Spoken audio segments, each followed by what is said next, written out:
I want you to think of a time when someone made a comment about how you looked, how you smelled, how you acted, and it's made an impact in your life. I can't seem to come up with a personal story right now. I can remember something that happened recently, not to me of course, but I was in the conversation. A few days ago, I was chatting with a friend of mine and I said something to her in the lines of, I know I'm not so good at giving compliments, but you're one of the best people that I know. For the entirety of that conversation, I could tell that that compliment meant something to her. And it has made me wonder, why do small things feel so big sometimes? Hi, welcome to Sometimes Curious, Often Confused. I'm Richard Okonwo. Mathematics is my study, but people are my passion. I'm not a pro, just someone who believes nobody has it all figured out. So, let's dive into the questions that make us curious and see where they take us. This season, we're going to be talking about why we act the way we act and why it's not weird. The significance of small things, small acts of kindness, words of affirmation, small things that cause ripple effects. These comments, these acts of kindness, sometimes these acts of cruelty, the reason why they hold so much weight in our life is not solely dependent on the context, the surpriseness and the unexpectedness, the nostalgia, validation and recognition, and so on and so forth. Sometimes it could be a combination of these things. I used to think it was just about the messenger. I used to think that the comments coming from the people that I care about is all that matters to me. Maybe that's all that should matter to me. Right now, can you think of a time that someone that's significant in your life, maybe a mentor, maybe a sibling, maybe an uncle, maybe your mother, made a comment that went on to shape how you think about certain things? What did you feel like? Did you at some point ask yourself, why does this person's comment hold so much weight in my life?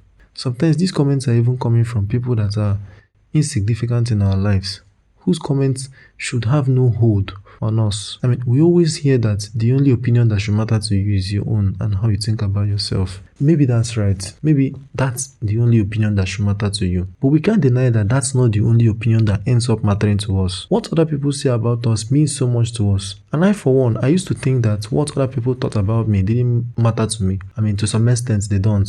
But seeing the impact of what an opinion can do to someone's life has made me question otherwise. Sometimes it's the timing. Sometimes we're in a very bad place in our life, and all it takes to resonate us are small acts, small talk, are just minor compliments. It doesn't matter who it came from. It just came at the right time when we needed it the most. Sometimes it's personal significance, something that resonates with our personal value. There was this arcade game that I was playing on my phone, and after having played it for some time, I realized that I was the one that had the highest score among my group of friends. You see, my group of friends, we are so competitive about this game that when I became the person with the highest score, it felt so good. This conversation could fit well into the conversation of comparing yourself to others, but that's not what this talk is about. It's about, why did it mean so much to me? Something so, in my opinion, so insignificant. Sometimes it is surprise and unexpectedness.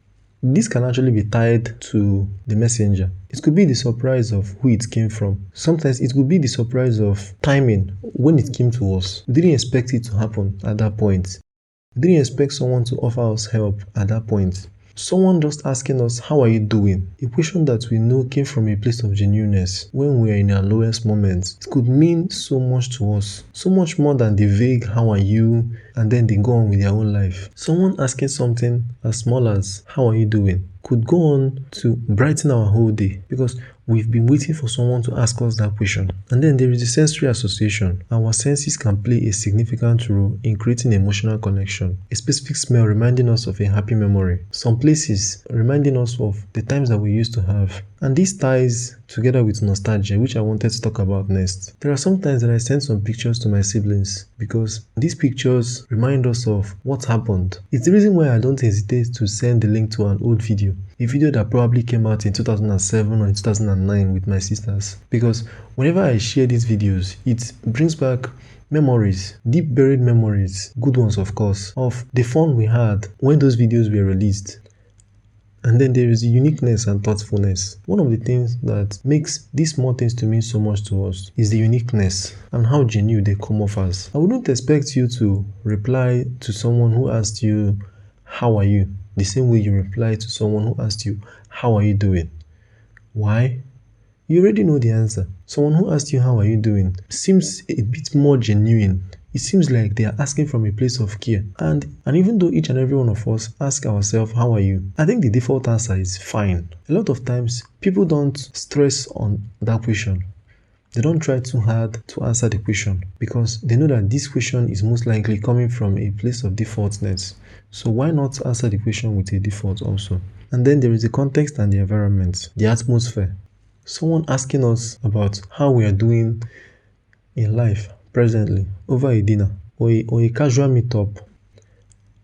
Have you done it? Have you been able to come up with a scenario of something that meant so much to you? A comment that a neighbor made, a comment that your significant other made, a comment that a friend of yours made. Maybe it was your brother, maybe your parents, maybe your distant relative, maybe a friend, maybe a random stranger. What effect do they have in your life?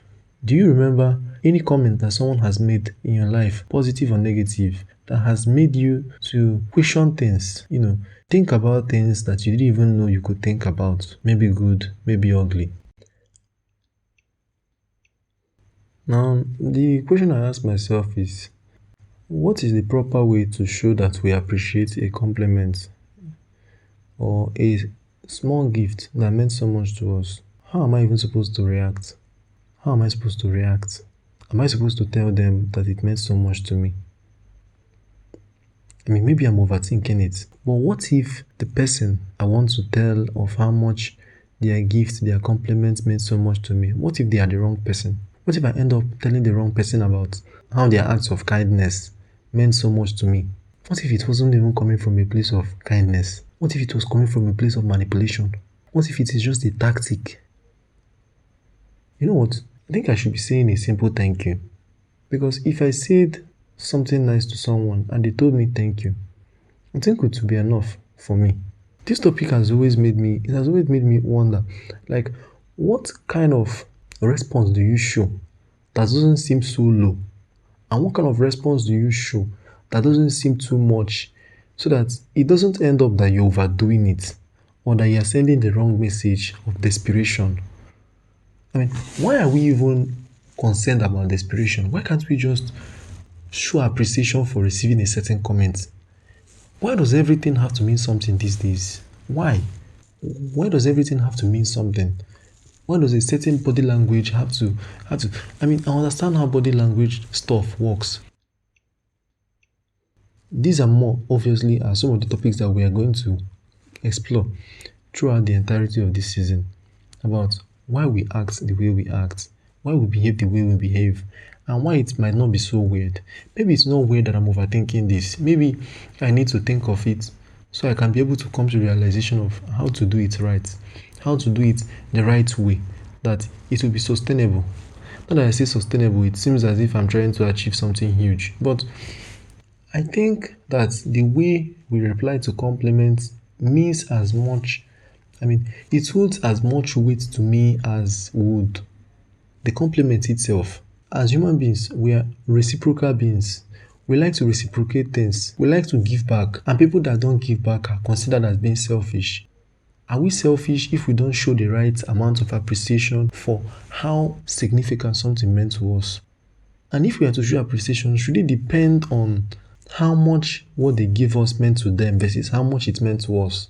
I would like to know, how do you think people should react when they receive these acts of kindness or these acts of validation, whatever you want to call them? How do you think we should react? Do you think we shouldn't overthink it? Just thank them and move on with our life. Let me know what you think about this topic. Kindly send me an email, scocpod@outlook.com. SCOC as in sometimes curious, often confused. Again, scocpod@outlook.com. And until next week, stay curious.